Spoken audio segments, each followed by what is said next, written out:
Hello once again, my friends. Today I am going to talk to you about my favorite deity.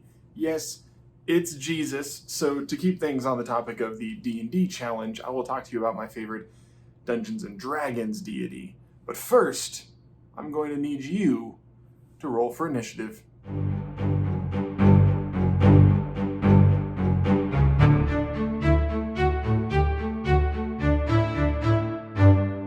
What's up, everybody? I hope you're enjoying the 31-day D&D challenge as much as I am. There were a lot of options, considering the vastness of the pantheon choices that you have in Dungeons and Dragons. So, since there are so many options, and I had picked Forgotten Realms for my favorite game world, I decided to use its standard pantheon when making this decision. Cue the Raven Queen. Hailing from Elven legend and residing within the Shadowfell, it could be argued that the Raven Queen is only kind of a deity. Her ascension to the divine is shrouded in so much mystery, I'm not positive that Wizards of the Coast themselves have a consensus on how she became a divine. Now, I can't really do the Raven Queen justice here, and so I will do a deeper dive on D&D pantheons in another video.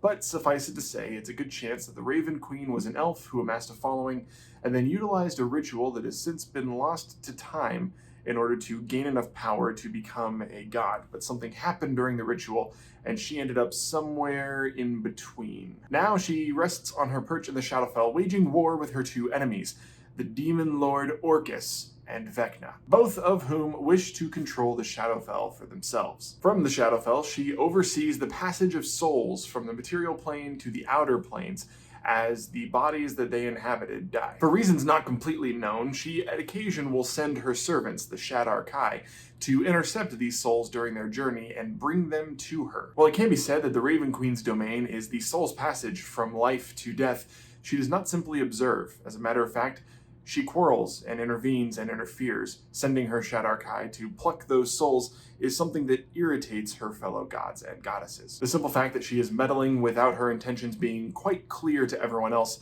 makes them uneasy. If you remember, in my first video, I did a very brief synopsis of the alignments in Dungeons and Dragons, and the Raven Queen would be neutral. This is a combination known as true neutral. You can play true neutral in a variety of ways. Some good pop culture examples, which people might disagree slightly on some of them, but I'm just going to go ahead and say it would be Summer from Firefly, Treebeard from Lord of the Rings, Jim from The Office. No, he is not chaotic good by any means. And also, my personal favorite, Wilson.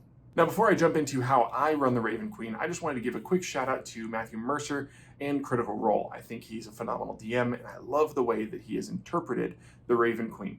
Now, my characters tend to find a more impartial Raven Queen, but that's also because, unlike Vox Machina, they're not typically going after Vecna or Orcus, and therefore have no real reason to buy her allegiance. So, with that out of the way, do you remember this guy? Did he irritate you? And if so, why? Ignoring the plot issues that people had and feeling that he was just an expository device for the Matrix, which he was, I actually was really intrigued by the portrayal of this character known as the Architect. To me, the Raven Queen, being a true neutral deity that prizes information, knowledge, and memories above all else, would be one that would be quite fascinated with choice. Indeed, the Raven Queen could fit the role of the Architect quite well. Imagine, if you will, a deity whose worshippers are not just true neutral, but instead some good and some evil, therefore bringing balance to the cosmic scale. Maybe one temple in one nation is revered as a place of holiness, virtue, honor, and goodness. But in another location, her worshippers are viewed as fanatics and cultists. In her eyes, there's balance. But depending on where your party goes, her followers could be as different as Bahamut and Tiamat, a deity that on occasion will toy with your players by giving them ethical dilemmas and sitting and observing, waiting to see what choices they make, because she is fascinated with choice, just like the Architect. He was impartial. He purely wanted to know what decision Neo would make. He gave Neo the choice and then watched as all of the different paths that Neo could take coalesce to form the one that he chose. The Raven Queen could be equally fascinated by the choices that your players make. She, of course, isn't hoping for a particular response. She just wants the choice to be made.